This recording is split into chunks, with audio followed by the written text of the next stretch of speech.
ಹಾಗಾದ್ರೆ ನಾಳೆ ಅಮೂಲ್ಯನೋ ಅವ್ರ ಮನೆಯವ್ರನ್ನು ಬರ್ತ್ಡೇ ಪಾರ್ಟಿಗೆ ಬರೋದಕ್ಕೆ ಹೇಳ. ಬೇಡ.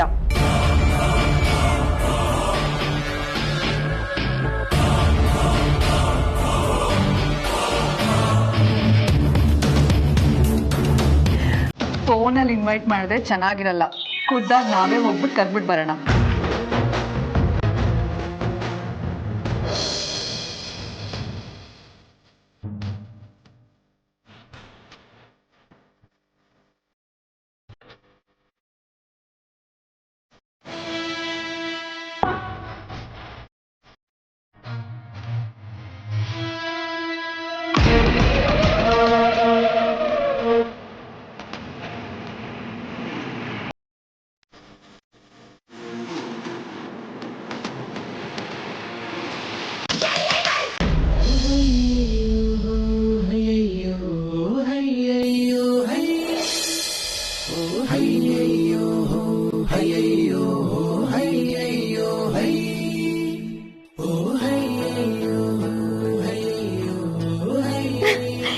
ಸುಳ್ಳೆ ಪುಳೆ, ನಾನು ನೀನು ಮದ್ವೆ ಆಗ್ತಿದ್ದೀವಿ.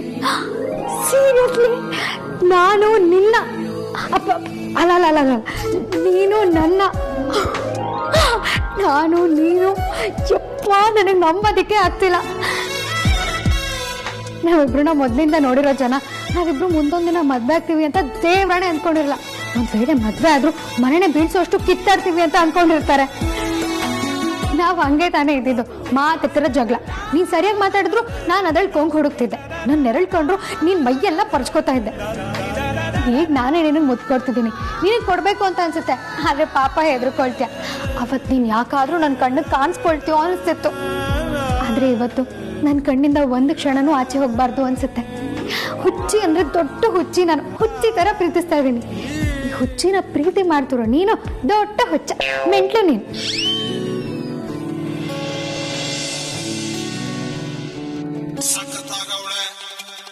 ಸುಮ್ಮನೆ ನಗ್ತಾಳೆ, ಕದ್ದು ನೋಡ್ತಾಳೆ. ಇದಕ್ಕೆ ಟೆಲಿಪತಿ ಅನ್ನೋರು. ನಮ್ಮಿಬ್ರು ಕನೆಕ್ಷನ್ ಎಷ್ಟು ಸ್ಟ್ರಾಂಗ್ ಆಗಿದೆ ಅಂತ ಹೇಳೋದಕ್ಕೆ ಇದಕ್ಕಿಂತ ದೊಡ್ಡ ಎಕ್ಸಾಂಪಲ್ ಬೇಕಾ? ಹಾಯ್ ಸುಳೆ ಪುಳೆ, ಎಂತ ಕೋಇನ್ಸಿಡೆನ್ಸ್ ಗೊತ್ತಾ? ನಾನು ನಿನ್ ಬಗ್ಗೆನೇ ಥಿಂಕ್ ಮಾಡ್ತಿದ್ದೆ. ನಾನು ನಿನ್ ಬಗ್ಗೆನೇ ಯೋಚನೆ ಮಾಡ್ತಿದ್ದೆ ಬಜಾರಿ. ಆದ್ರೆ ನಾನು ನಿನ್ನ ನೆನ್ಸ್ಕೊಂಡ ತಕ್ಷಣ ಇಮಿಡಿಯೇಟ್ ಆಗಿ ಕಾಲ್ ಮಾಡಿದೆ. ನೀನು ಫೋನೇ ಮಾಡ್ಲಿಲ್ಲ. ಓಹೋ, ಪರವಾಗಿಲ್ಲ ಕಣಯ್ಯ. ನನ್ ಸವಾಸ ಮಾಡಿ ತುಂಬಾನೇ ಚಿಗರ್ಕೊಂಡ್ಬಿಟ್ಟಿದ್ಯಾ? ಕೌಂಟ್ರ್ ಎಲ್ಲ ಕೊಡ್ತಿದ್ಯಾ? ಅದೆಲ್ಲ ಬಿಡು. ನಿಮ್ ಮನೇಲಿ ನಮ್ಮ ಮಾವ ಹೇಗಿದೆ? ಏನ್ ಸಮಾಚಾರ? ನಾನು ನಿನ್ನ ನೋಡೋದಕ್ಕೆ ಬರ್ತಾ ಇದ್ದೀನಿ. ಅಲ್ಲಿ ಬಂದು ನೀನೆಲ್ಲಾ ಪ್ರಶ್ನೆಗಳಿಗೂ ಉತ್ತರ ಕೊಡ್ತೀನಿ. ಏಯ್, ಇಷ್ಟೊತ್ತು ಜೊತೆಗೆ ಇದೆಯಲ್ಲ. ನೀನ್ ಮನೆಗೆ ಹೋಗಿ 3 ಗಂಟೆನೂ ಆಗಿಲ್ಲ, ಆಗ್ಲೇ ನನ್ನ ಮಿಸ್ ಮಾಡ್ಕೊಳ್ತಿದ್ಯಾ? ಅಮ್ಮ ನಿಮ್ಮ ಮನೆಯವ್ರ ಹತ್ರ ಏನೋ ಮಾತಾಡ್ಬೇಕಂತ, ಅದಕ್ಕೆ ಅಮ್ಮನ್ ಕರ್ಕೊಂಡ್ ಬರ್ತಾ ಇದ್ದೀನಿ.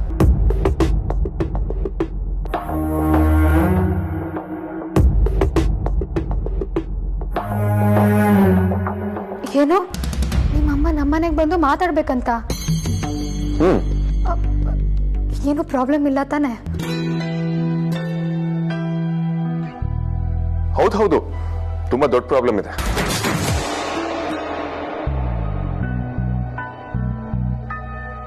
ಕ್ಯೋ, ಯಾಕಯ್ಯ ಟೆನ್ಷನ್ ಕೊಡ್ತೀಯಾ? ಏನ್ ವಿಷಯ ಹೇಳು. ಅದು ಬಂದ್ಮೇಲೆ ಗೊತ್ತಾಗುತ್ತೆ. ಅಲ್ಲಿವರೆಗೂ ಸರ್ಪ್ರೈಸ್. ಯೋ, ಪ್ರಾಬ್ಲಮು ಅಂತೀಯ, ಸರ್ಪ್ರೈಸು ಅಂತೀಯ. ಏನಯ್ಯ ಕತೆ ನಿಂದು? ಹೇಳಿದ್ನಲ್ಲ ಸರ್ಪ್ರೈಸ್ ಅಂತ. ಸದ್ಯಕ್ಕೆ ಇದನ್ನ ಇಟ್ಕೋ. ಬಾಯ್.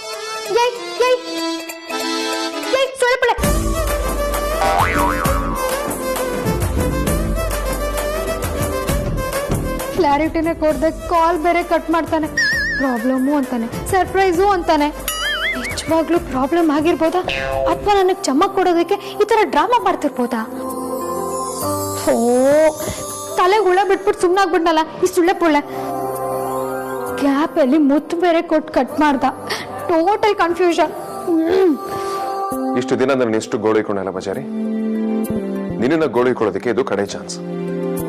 and I'll definitely use this.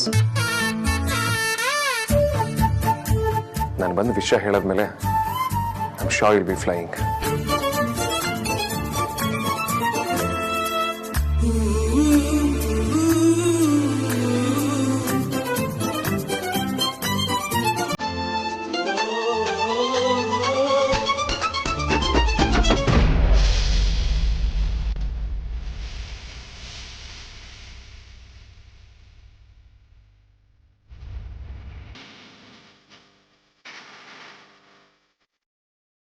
ಕಮಾನ್ ವಿಕಿ, ಎಲ್ಲ ನಾರ್ಮಲ್ ಆಗಿದೆ ಅಂತ ಒಂದು ಸೆಕೆಂಡು ಸೈಲೆಂಟಾಗಿ ಕೂರ್ಬೇಡ.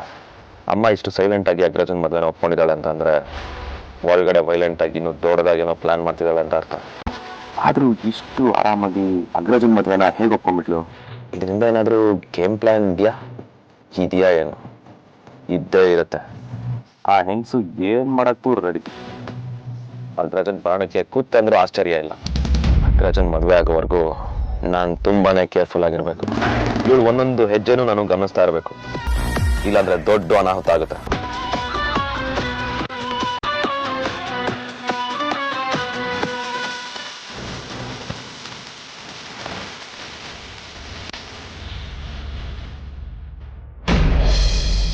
ಪಟಾಕಿ ಮನೆಗೆ ವೇದಾಂತ ಅಮ್ಮನಾಗ ಹೋಗು, ಸುಹಾಸಿನಿಯಾಗ ಹೋಗ್ಬೇಡ. ಮಿರ್ಚಿ ಕೈಯಲ್ಲಿದೆ, ಅದನ್ನು ಮೆತ್ತಿಗೆ ಇಟ್ಟಿಗೆ ಡಿಪ್ ಮಾಡಬೇಕಷ್ಟೇ. ಬಿಸಿ ಎಣ್ಣೆಗೆ ಹಾಕೋ ಕೆಲಸನ ಆಮೇಲೆ ಮಾಡ್ಬೋದು. ನೀನ್ ನನಗೆ ಇದನ್ನ ಹೇಳ್ಕೊಡ್ತೀಯ? ಅದ್ರ ಅಗತ್ಯ ಇರೋದಕ್ಕೇನೆ ನಾನು ಈ ಮಾತಾಡಿರೋದು. ನಿಮ್ಮ ಕೈಯಾರೆ ಹಗ್ಗ ಕೊಟ್ಟು ಕೈ ಕಟ್ಸ್ಕೊಳ್ಳೋ ಕೆಲಸ ಮಾಡಿದ್ಯಾ, ಏನೋ ಗೊತ್ತಿಲ್ಲದೆ ಮಾಡಿದ್ಯಾ. ನಾನು ಅದನ್ನು ಕ್ಷಮಿಸ್ತೀನಿ ಅಂತ ಹೇಳಿದರೆ ಸಾಕಿತ್ತು. ಅದನ್ನು ಬಿಟ್ಟು ಇರಲಾರ್ದೆ ಇರುವೆ ಬಿಟ್ಕೊಂಡಿದ್ಯಾ. ಬರ್ತ್ಡೇ ದಿವಸ ಅನೌನ್ಸ್ ಮಾಡೋ ಪ್ರೋಗ್ರಾಮ್ ಎಲ್ಲ ಯಾಕೆ ಬೇಕಾಗಿತ್ತು? ಪರಮಾನಂದ, ನೀನು ಅನ್ಕೊಂಡಿದ್ದಕ್ಕಿಂತ ಒಂದು ಹೆಜ್ಜೆ ಮುಂದೆನೆ ಹೋಗಿರ್ತೀನಿ ನಾನು. ನೀನು ನನಗೆ ಬರೀ ಡ್ರಾಮಾ ಮಾಡು ಅಂತ ಹೇಳಿದೆ, ಆದರೆ ನಾನು ಅದಕ್ಕಿಂತ ಒಂದು ಹೆಜ್ಜೆ ಮುಂದೆನೆ ಯೋಚನೆ ಮಾಡಿದ್ದೀನಿ. ಈಗ ಈ ವೇದಾಂತ್ ಅಮೂಲ್ಯನ್ ಮದ್ವೆಗೆ ನಾನು ಅಡ್ಡಿ ಆದ್ರೆ ನಾನು ವಿಲನ್ ಆಗ್ತೀನಿ. ಅದೇ ಪರಿಮಳನೇ ರಿಜೆಕ್ಟ್ ಮಾಡಿದ್ರೆ?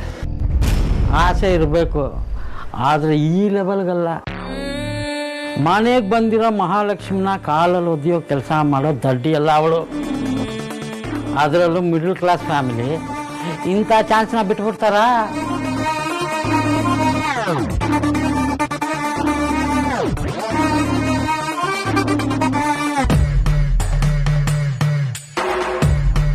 ಸಿಸ್ಟರ್, ನೀನು ಯಾವ ಆ್ಯಂಗಲಿಂದ ಯೋಚನೆ ಮಾಡಿದ್ಯಾ ಹೇಳ್ಬಿಡು, ಸುಮ್ಮನೆ ಕನ್ಫ್ಯೂಸ್ ಮಾಡಬೇಡ. ಪರಮಾನಂದ, ಎಲ್ಲದನ್ನು ಹೇಳಿ ಮಾಡಿದ್ರೆ ಏನು ಮಜಾ ಇರುತ್ತೆ? ಹೋಗ್ತಾ ಹೋಗ್ತಾ ಎಲ್ಲ ನಿನಗೆ ಗೊತ್ತಾಗುತ್ತೆ.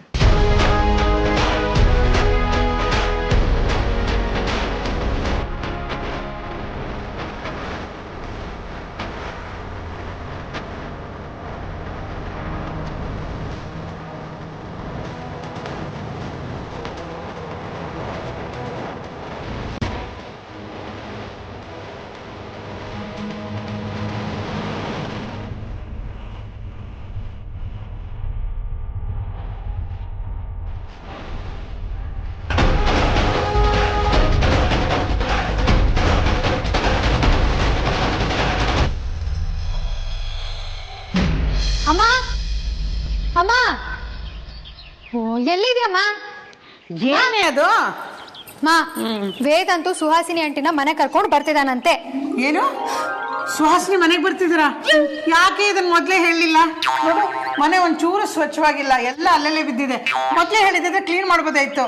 ರೀ ರೀ, ಅಯ್ಯ ಬನ್ರಿ ಇಲ್ಲಿ, ಬನ್ರಿ ಇಲ್ಲಿ. ಅಯ್ಯ ನೀವೇನ್ರಿ ಚಿಕ್ಕ ಮಕ್ಳ ತರ ಮೊಬೈಲ್ ನೋಡ್ತಾ ಇದ್ದೀರಾ? ಇವಾಗೆಲ್ಲ ಉಲ್ಟಾಗಿದೆ, ದೊಡ್ಡವರು ಮೊಬೈಲ್ ನೋಡ್ತಾರೆ. ನೀವು ಮೊಬೈಲ್ನ ಸೈಡ್ಗಿಡಿ. ನಿಮ್ ಬೀಗ್ತಿ ಮನೆಗೆ ಬರ್ತಾ ಇದಾರೆ, ಮನೆ ಎಲ್ಲ ಸ್ವಲ್ಪ ಕ್ಲೀನ್ ಮಾಡ್ಬೇಕು. ನಡಿ ನಡಿ.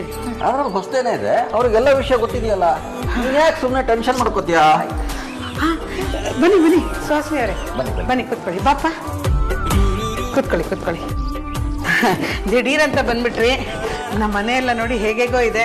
ಅದು ಕ್ಯಾಂಟೀನ್ದು ಕೆಲಸ ಅರ್ಧ ಮನೇಲೇ ನಡೆಯುತ್ತೆ, ಅದಕ್ಕೆ. ಅಯ್ಯೋ, ನೀವ್ಯಾಕೆ ಹಾಗೆಲ್ಲ ಅನ್ಕೋತೀರಾ?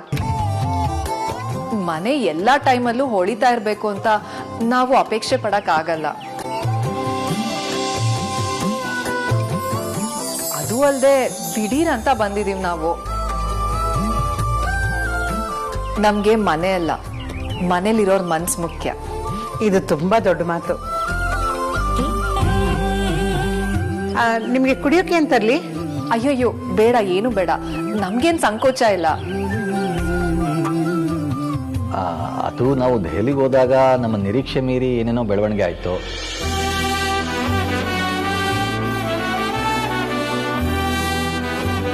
ಅದರ ವಿಚಾರವಾಗಿ ನಾನೇ ನಿಮ್ಮ ಮನೆಗೆ ಬರೋಣ ಅಂತ ಇದ್ದೆ, ಅಷ್ಟರಲ್ಲಿ ನೀವೇ ಬಂದ್ಬಿಟ್ರಿ. ಹಾ, ವೇದಾಂತ್ ನಂಗೆಲ್ಲ ವಿಷಯ ಹೇಳ್ದ. ನೀವ್ ಹೋಗಿದ್ದು ಗೊತ್ತಾಯ್ತು. ನೀವಾದ್ರೂ ಒಂದ್ ಮಾತು ಹೇಳ್ಬೋದಾಗಿತ್ತಲ್ವಾ? ಓ, ನಾನೆಲ್ಲಿ ಬೇಡ ಅಂತೀನಿ ಅಂತ ನೀವ್ ಹೇಳಿಲ್ಲ ಅನ್ಸುತ್ತೆ ಅಲ್ವಾ? ಅಯ್ಯೋ, ನಾವಿಲ್ಲಿಂದ ಹೋಗುವಾಗ ನಮಗೂ ಏನು ಗೊತ್ತಿರಲಿಲ್ಲ.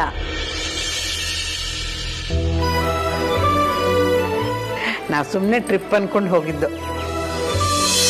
ಅಲ್ಲಿಗೆ ಹೋದ್ಮೇಲೆ ನಮಗೂ ಗೊತ್ತಾಗಿದ್ದು ನಮ್ಮ ಮಕ್ಕಳು ಒಬ್ಬರನ್ನೊಬ್ರು ಪ್ರೀತಿಸ್ತಿದ್ದಾರೆ ಅಂತ.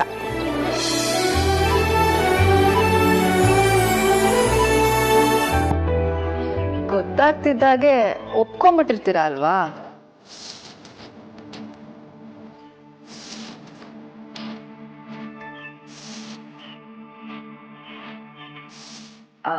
ಅದು ಸಹಜನೇ. ಯಾಕೆ ಅಂದ್ರೆ ನಿಮ್ ಜಾಗದಲ್ಲಿ ಯಾರೇ ಇದ್ದಿದ್ರು ಅದನ್ನೇ ಮಾಡ್ತಾ ಇದ್ರು.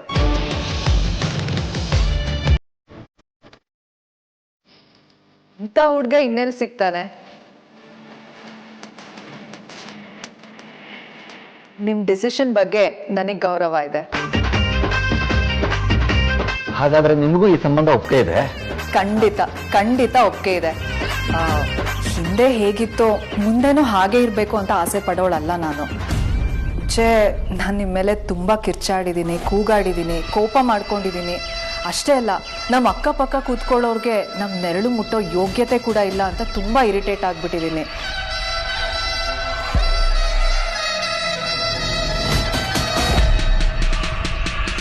ಆದರೆ ಅದೆಲ್ಲ ಹಾಗೆ ಉಳ್ಕೋಬೇಕಾಗಿಲ್ಲ ಅಲ್ವಾ? ಇನ್ನು ಮುಂದೆ ಹಾಗಾಗಲ್ಲ ಬಿಡಿ. ನಾನು ಬದಲಾಗಬೇಕಾಗಿದೆ. ಯಾಕೆ ಅಂದ್ರೆ ನಿಮ್ 2ನೇ ಮಗಳು ನನ್ನ ಸೊಸೆ ಆಗೋದ್ರಲ್ಲಿ ಇದ್ದಾಳಲ್ಲ.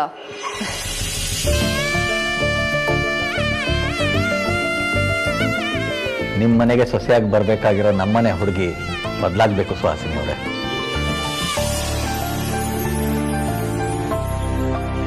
ಆದರೆ ನೀವೇ ಬದಲಾಗ್ತೀನಿ ಅಂತೆಲ್ಲ ಹೇಳ್ತಾ ಇದ್ದೀರಾ.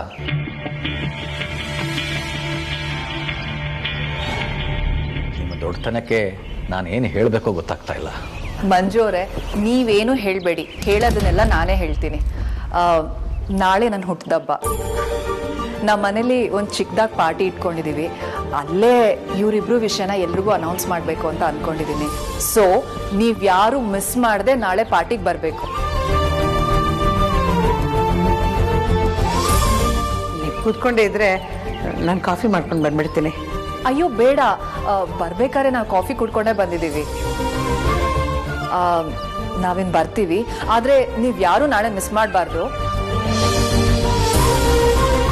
ನಾಳೆ ನೀವೆಲ್ಲ ಸ್ವಲ್ಪ ಮುಂಚೆನೆ ಬಂದ್ಬಿಡಿ, ಒಟ್ಟಿಗೆ ಮಾತಾಡ್ತಾ ಇರೋಣ. ಬರ್ತೀವಿ. ಒಂದು ನಿಮಿಷ, ಮುತ್ತೈದೆ ಮನೆಗೆ ಬಂದಿದ್ದೀರಾ, ಕುಂಕುಮ ಕೊಡ್ತೀನಿ ರೀ.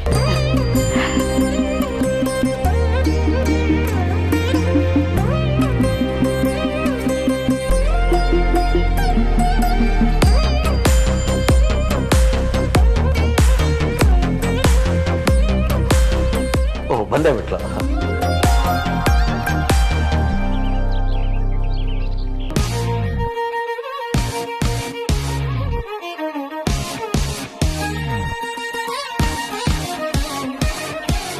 ತಗೊಳ್ಳಿ.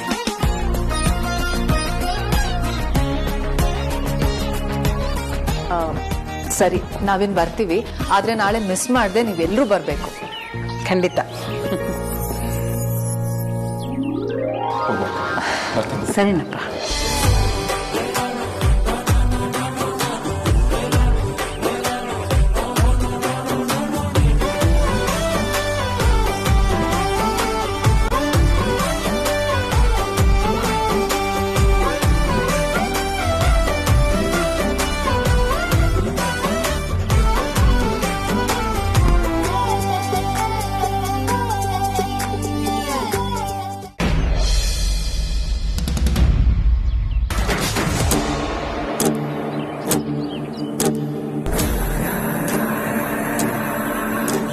ವೇದಾಂತ್ ಅಮೂಲ್ಯನ್ ಮದ್ವೆಗೆ ಒಪ್ಕೊಂಡೆ ಅಂತ ತುಂಬಾ ಸಂಭ್ರಮ ಪಡ್ಬೇಡ ಪರಿಮಳ.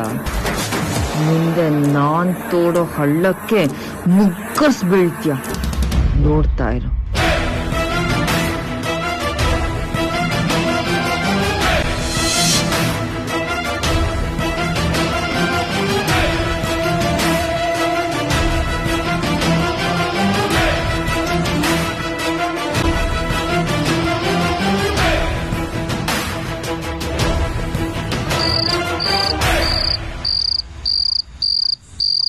ಯಾವ ಬಟ್ಟೆ ಹಾಕೊಂಡು ಹೋಗೋದು ಪರಿ? ಇರೋದ್ರಲ್ಲಿ ಚೆನ್ನಾಗಿರೋ ಬಟ್ಟೆನ ಹಾಕ್ಕೊಂಡು ಹೋದರೆ ಆಯಿತು ರೀ. ನಾವು ಚೆನ್ನಾಗಿ ಕಾಣಬೇಕು. ತೀರಾ ಕಣ್ಣಕ್ಕೆ ಕುಕ್ಕೋ ಥರ ಅಲ್ಲದೆ ಹೋದರೂ ಹೊಡೆಯೋ ಥರನಾದರೂ ಕಾಣಬೇಡವಾ? ಆದರೂ ನಮ್ಮ ತನನ ನಾವು ಯಾಕೆ ಬಿಡಬೇಕು? ನಾವು ಹೇಗಿದ್ದೀವೋ ಹಾಗೆ ಇರಬೇಕಲ್ವಾ? ಬದಲಾವಣೆ ಅಗತ್ಯ ಇದೆಯಾ? ಸ್ವಾಭಿಮಾನ ಬಿಟ್ಟು ಓಡಾಡಿ ಅಂತ ನಾನು ಹೇಳಿದ್ನೇನ್ರಿ. ನನ್ನ ಮಾತಿನ ಅರ್ಥ ಅದಲ್ಲ. ಘನತೆ ಗೌರವ ಅಂತೂ ಸರಿದೂಗ್ಸಕ್ಕಾಗಲ್ಲ. ಆದರೆ ಅವ್ರು ನಮ್ಮನ್ನ ಕೀಳಾಗಿ ನೋಡೋ ಥರ ನಾವಿರಬಾರ್ದಲ್ವಾ? ಇಷ್ಟಕ್ಕೂ ನಮ್ಮ ಉದ್ದೇಶ ನಮ್ಮ ಮಕ್ಕಳ ಜೀವನ ಚೆನ್ನಾಗಿರ್ಬೇಕು ಅನ್ನೋದೇ ಅಲ್ವಾ? ಸರಿ ಬಿಡು, ನೀನು ಇಷ್ಟು ಹೇಳಿದ್ಮೇಲೆ ನಾನು ನಿರಾಸೆ ಮಾಡಲ್ಲ. ಅಂಜು ಅತಿಥಿನೂ ಜೊತೆಲಿದ್ದಿದ್ರೆ ಚೆನ್ನಾಗಿರ್ತಿತ್ತು. ಹೌದು, ಚೆನ್ನಾಗಿರ್ತಿತ್ತು. ಆದರೆ ಏನು ಮಾಡೋಕ್ಕಾಗತ್ತೆ? ನಾನು ಹೋಗೊಂದು ಆಟೋ ಹಿಡಿತೀನಿ. ರಾಜನ ಆಟೋದಲ್ಲೇ ಹೋದರೆ ಅರ್ಥ ಬೇರೆ ಹೊರಡ್ಬೋದು. ಧ್ರುವನ ಆಟೋನೇ ಅಲ್ಲ, ನಾವು ಯಾವುದೇ ಆಟೋಲ್ಲಿ ಹೋದರೂ ಬೇರೆನೇ ಅರ್ಥ ಬರುತ್ತೆ. ನೀವೊಂದು ಕಾರ್ ಹಿಡೀರಿ. ಅವ್ರ ಯೋಗ್ಯತೆಗೆ ನಾವು ಸಮನಾಗಿ ನಿಲ್ಲೋಕ್ಕಾಗಲ್ಲ. ಆದರೆ ಈ ಹಿಂದೆ ಅವ್ರ ಮನೆ ಕಾರ್ಯಕ್ರಮಕ್ಕೆಲ್ಲ ಹೋದಾಗ ಏನೇನೆಲ್ಲ ಆಗಿತ್ತು ಅಂತ ಸ್ವಲ್ಪ ಯೋಚನೆ ಮಾಡ್ಕೊಂಡು ನೋಡಿ. ನಾವು ಹೇಗೆ ಬಂದಿದ್ದೀವಿ ಅನ್ನೋದ್ರ ಮೇಲೆ ಅವ್ರು ನಮ್ಮನ್ನು ಅಳಿಯೋಕ್ಕೆ ಶುರು ಮಾಡ್ತಾರೆ. ಮತ್ತೆ ಅವರು ಅದೇ ಧಾಟಿಲಿ ಮಾತಾಡೋಕ್ಕೆ ಶುರು ಮಾಡಿಬಿಡ್ತಾರೆ. ನಾವು ಕಾರಲ್ಲೇ ಹೋಗಿ ಇಳಿಯೋಣ. ನಾನು ಕಾರ್ ಕೇಳ್ತಿದ್ದೀನಿ ಅಂತ ನೀವು ಬೇರೆ ರೀತಿ ಅರ್ಥ ಮಾಡ್ಕೋಬಾರ್ದು. ನಿನಗೆ ಹಾಗೆ ಬಲವಾಗಿ ಅನ್ನಿಸ್ತಾ ಇದೆ ಅಂದರೆ ಹಾಗೆ ಆಗಲಿ ಬಿಡು. ನಾನು ರಾಜಂಗೆ ಹೇಳಿ ಕಾರ್ ಬುಕ್ ಮಾಡಿಸ್ತೀನಿ. ನನಗೂ ಯಾವುದಾದ್ರು ಬಟ್ಟೆ ತೆಗೆದಿಡು.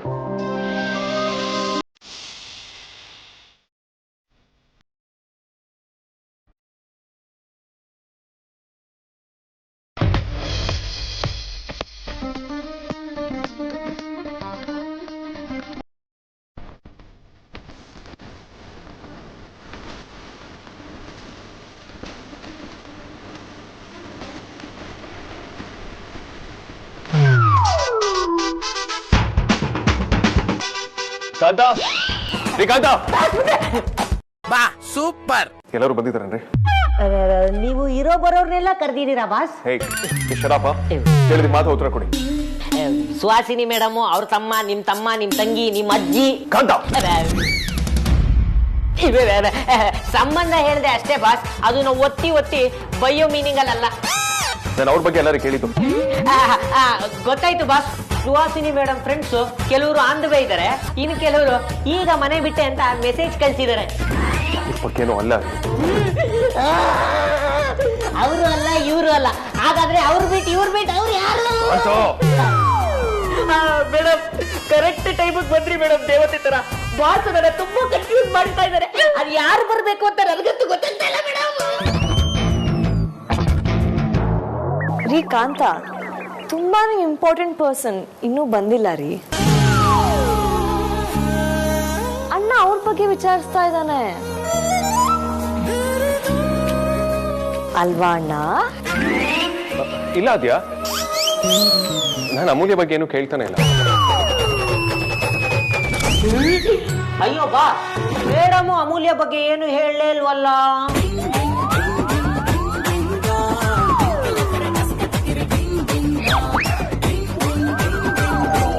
ಲವ್ ಆಯ್ತು, ಪ್ರಪೋಸ್ ಆಯ್ತು, ಅದಾದ್ಮೇಲೆ ಮದ್ವೆಗೂ ಪ್ರಪೋಸ್ ಮಾಡ್ದೆ. ಇನ್ನೇನ ಸಂಕೋಚ, ಅದನ್ನು ನನ್ನ ಹತ್ರ.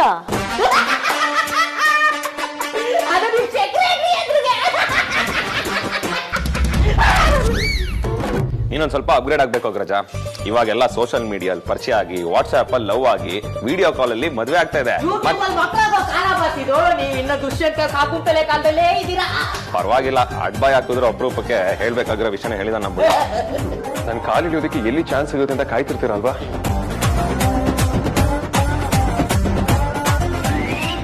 ಬಾಸ್, ನಮ್ಮ ಆಫೀಸಿನ ರೌಡಿ ಬೇಬಿ ನಿಮ್ಮ ಲೈಫ್ಗೆ ಬೀವಿನೇ ಆಗ್ತಾ ಇದಾರೆ. ಇದೇ ಖುಷಿಗೆ ಪಾರ್ಟಿ ಏನು ಇಲ್ವಾ ಬಾಸ್? ಒಂದ್ ವರ್ಷದ ಸ್ಯಾಲರಿನ ಒಟ್ಟಿಗೆ ಕೊಟ್ಬಿಡ್ತೀನಿ, ಏನ್ ಪಾರ್ಟಿ ಬೇಕಾದ್ರೂ ಮಾಡ್ಕೊಡಿ.